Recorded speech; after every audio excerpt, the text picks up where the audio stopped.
Assalamualaikum warahmatullahi wabarakatuh. Halo semuanya, berjumpa lagi bersama saya Ripa Mesandi Suryadinata. Pada kesempatan kali ini saya akan membahas studi kasus forecasting univariate dengan temanya itu di jumlah kematian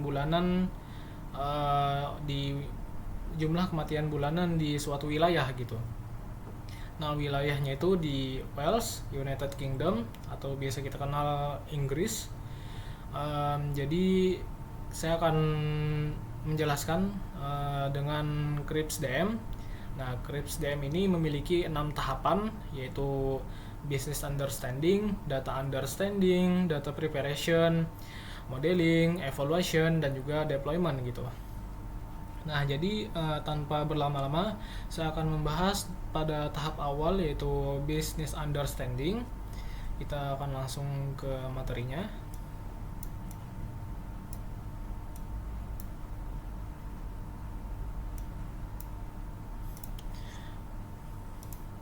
Oke, kita berada di business understanding. Nah, jadi jumlah kematian itu ya merupakan salah satu indikator penting yang mencerminkan kondisi kesehatan masyarakat di sebuah wilayah gitu. Nah, pola kematian ini tidak bersifat acak ya teman-teman, melainkan dipengaruhi oleh faktor musim, kondisi lingkungan, wabah penyakit, bencana alam, dan juga banyak sekali faktor yang menentukan kematian gitu. Jadi kemampuan untuk memprediksi jumlah kematian di masa yang akan mendatang itu menjadi hal yang bernilai bagi berbagai pihak dari individu maupun pemerintah gitu. Nah, dalam konteks ini, Ripa sebagai seorang analis data independen tertarik untuk memahami pola kematian bulanan di wilayah Wales. Nah, jadi Ripa ingin mengetahui apakah data historis itu dapat digunakan untuk memprediksi jumlah kematian periode berikutnya secara akurat gitu. Jadi informasi ini diharapkan dapat membantu untuk melakukan analisis tren kesehatan masyarakat serta sebagai bahan pelajaran dalam menerapkan teknik forecasting bagi saya. Jadi studi ini adalah membangun model forecasting ya, univariate yang mampu memprediksi jumlah kematian bulanan di wilayah Wales berdasarkan data historis sebelumnya gitu. Dari tahun 2006 dari tahun 2006 sampai 2020. Nah, model yang dihasilkan diharapkan memiliki tingkat kesalahan prediksi yang rendah sehingga dapat memberikan gambaran yang mendekati kondisi aktualnya gitu. Lanjut kita masuk ke tahap data understanding. Nah, jadi di data understanding ini saya mendapatkan dari datanya itu dari kaggle.com. Nah, judulnya itu UK Month Death Count per Region 2006 sampai 2020. Nah, saya menggunakan dua atribut ya. Yang pertama itu tanggal. Nah, jadi tanggal ini berisi bulan dan juga tahun. Nah, lalu selanjutnya itu date. Nah, jadi date ini jumlah kematian di wilayah Wales dari 2006 sampai 2019 gitu. Dan date juga merupakan sebuah label. Kita akan masuk ke data preparation. Jadi dataset pada awalnya itu memiliki banyak atribut ya, ada 4. Ada region, ada year, month, dan juga dates gitu. Jadi kita akan coba ubah supaya dapat digunakan untuk supaya bisa digunakan oleh algoritma forecasting gitu. Nah, saya akan mempraktekannya di Rapid Miner. Kita akan buka Rapid Miner, pilih blank process terlebih dahulu. Kita masukkan dahulu datanya. Nah, ini cari UK date. Ini dia. Nah, seperti yang saya bilang memiliki 4 atribut. Jadi kita akan proses data set ini menjadi data yang siap dipakai untuk forecasting univariate. Nah, jadi pertama-tama kita akan menggunakan filter examples. Nah, tujuan dari filter examples yang pertama ini, dia itu cuma menampilkan wilayah yang berisikan Wales saja. Jadi datasetnya ini adalah UK ya, jadi dataset negara. Jadi saya maunya itu wilayahnya itu yang ditampilkan Wales doang gitu, bukan yang lain. Jadi ini region, terus contains Wales. Nah, coba kita run, dia tidak akan menampilkan wilayah selain Wales. Ada sekitar 174 kolom data. Nah, jadi kita akan coba filter example sekali lagi. Nah, kenapa kita filter example lagi? Jadi pada bagian tahun itu ada data yang kurang lengkap gitu. Jadi kita akan hilangkan saja data yang kurang lengkap itu. Nah, jadi kita coba run dahulu. Nah, jadi data yang sebelumnya. Nah, pada sebelumnya itu kan ada 2020 ya. 2020-nya ini ternyata cuma sebagian, jadi tidak lengkap. Makanya saya pilih hilangkan saja daripada nanti mengganggu model. Lalu itu saja untuk filter examples. Lalu tahap ketiga, generate attribute.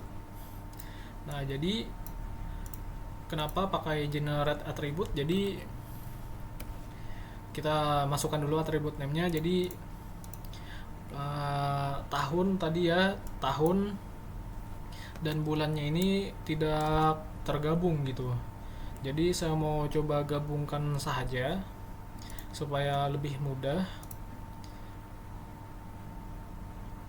Jadi ini tambah year ditambah dengan string strip ditambah dengan bulan. Nah, dia akan menggabungkan year dan juga bulan, year tahun dan juga month bulan menjadi satu atribut tunggal. Nah, tapi masalahnya itu atribut tanggal ini bertipe data nominal. Jadi kita akan coba ubah menjadi datetime series. Cari nominal to date. Nominal to date. Jadi atribut name-nya itu tanggal, formatnya itu tahun, strip bulan. Nah, kita lihat di sini.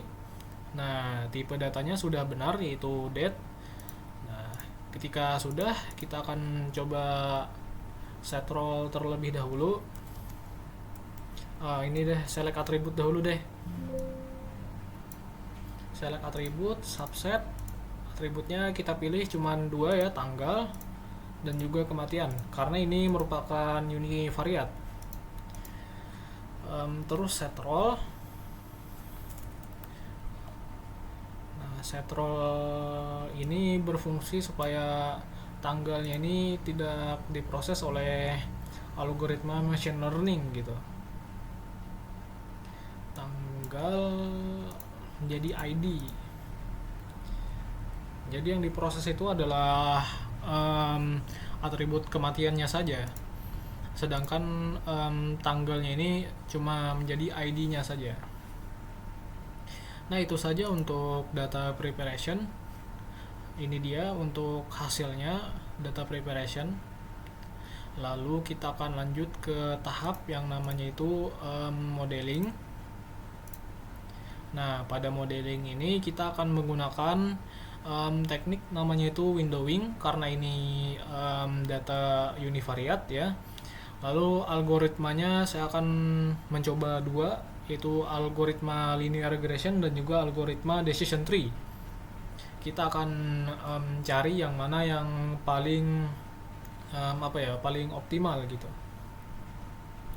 Nah, coba kita buka RapidMiner-nya. Pada bagian operator cari windowing,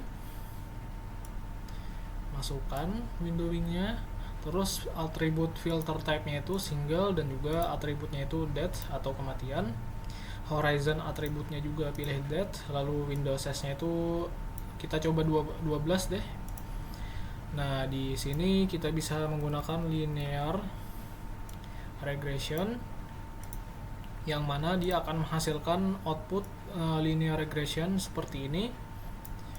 Nah, ini dia untuk hasilnya, model dari linear regression. Lalu kita akan coba menggunakan decision tree. Decision tree ini adalah pohon ya, jadi kriterianya kita coba less square supaya bisa diproses, lalu minimal life size-nya itu 5. Nah, coba kita run, dia akan menghasilkan pohon keputusan seperti ini. Jadi dia akan menghasilkan juga namanya itu regression tree, yang dimana ini seperti perbandingan ya. Jadi kolonnya regression tree itu perbandingan, jadi kolonnya linear regression itu seperti pengurangan, pertambahan, dan juga perkaliannya gitu. Nah, itu saja untuk modeling. Kita akan lanjut ke tahap selanjutnya, yaitu evaluasi. Nah, setelah kita mendapatkan model yang kita inginkan, kita akan pertama-tama menggunakan 2 metode pengukuran ya. Jadi ada banyak sebenarnya metode pengukuran, di mana saya akan mengambil 2 saja untuk yang sekarang. Ada yang pertama RMSE, root mean square error. Jadi RMSE ini itu mengukur rata-rata besarnya kesalahan prediksi gitu, yang dihitung dengan cara mengakarkan rata-rata kuadrat selisih antara nilai aktual dan juga nilai prediksi. Nah, semakin kecil atau semakin mendekati 0, maka nilai RMSE-nya semakin baik modelnya dalam memprediksi gitu. Sedangkan yang kedua, ini yang saya pilih, ada absolute error. Jadi mengukur rata-rata nilai absolut dari selisih antara nilai aktual dan juga nilai prediksi. Nilai absolute error yang kecil menunjukkan bahwa prediksi model semakin mendekati dengan nilai yang sebenarnya atau nilai aktual. Nah, kita akan coba langsung ke model evaluasi, model testingnya. Jadi untuk modelnya ini saya menggunakan dataset yang sama, tapi saya menggunakan cross validation. Nah, ini sampling type-nya jangan lupa untuk linear. Lalu jangan dihubungkan dahulu ke res, kita atur dahulu. Kita akan coba mengukur algoritma linear regression. Masukkan, hubungkan mode ke mode, dan juga apply model, mode ke mode, dan juga testing ke uni. Lalu cari performance yang regression. Di sini hubungkan lab ke lab dan juga performance ke performance, dan jangan lupa di performance-nya ini centang absolute error, karena saya memiliki 2 cara pengukuran ya. Jadi coba kita run.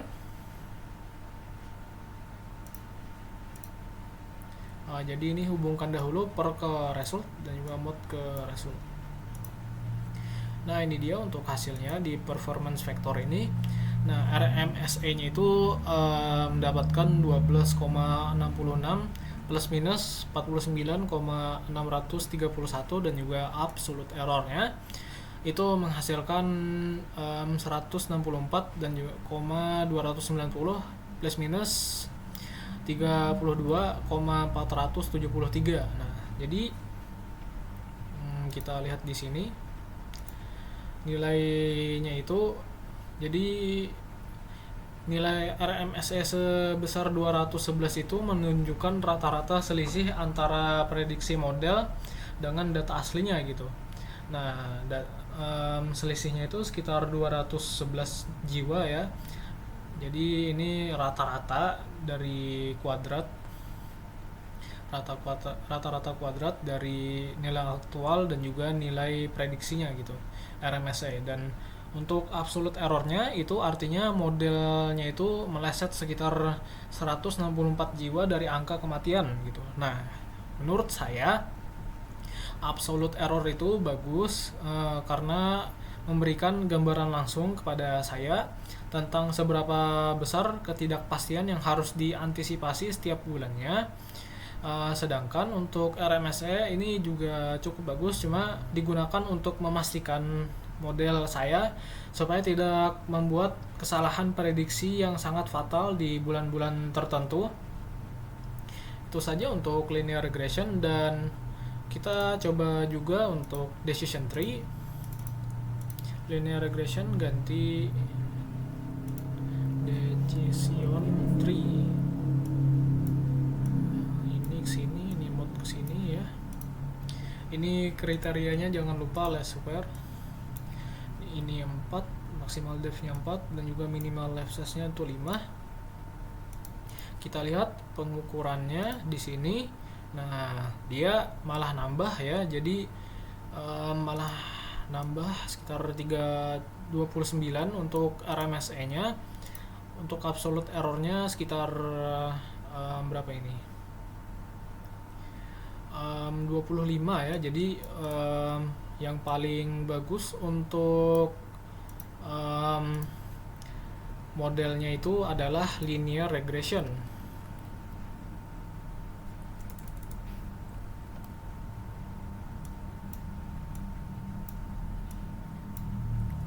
Nah, jadi nilai RMSE dan absolute error dengan model decision tree ini lebih tinggi dibandingkan dengan linear regression.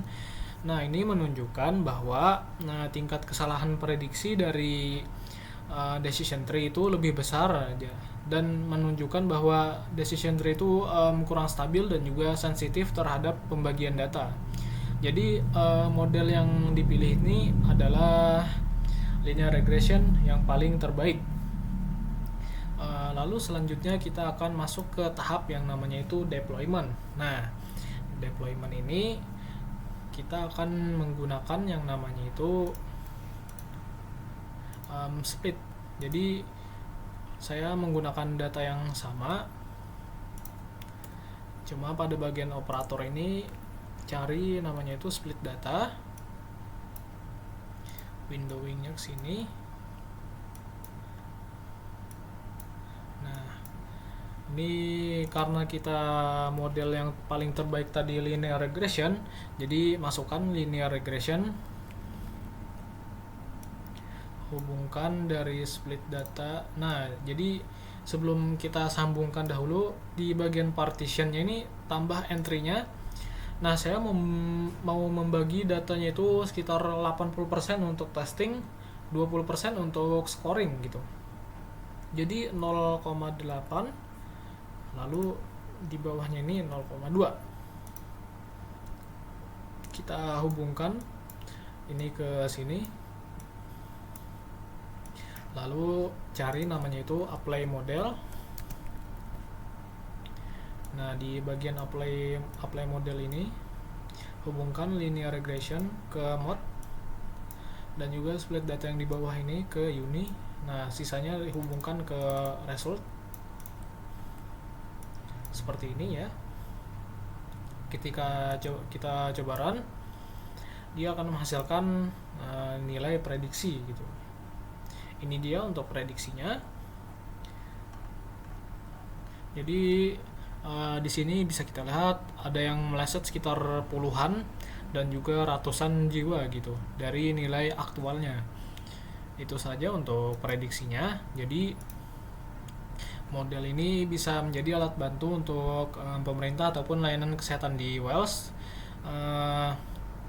Jadi dengan angka kematian yang tepat, pihak pemerintah dan juga layanan kesehatan itu dapat mengurangi angka kematian dan juga menyediakan layanan kesehatan yang lebih awal sebelum terjadinya faktor kematian ya, pada bulan-bulan yang diprediksi dengan jumlah kematian yang tinggi gitu.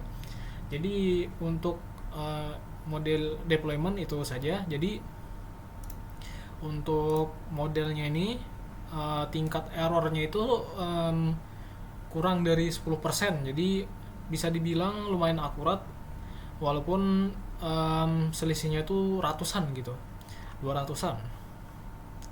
Jadi itu saja untuk forecasting univariate dari saya, studi kasus tentang jumlah kematian bulanan di wilayah UK, Wales. Nah, mohon maaf bila ada salah kata maupun perbuatan dari saya. Saya akhiri dengan mengucapkan terima kasih.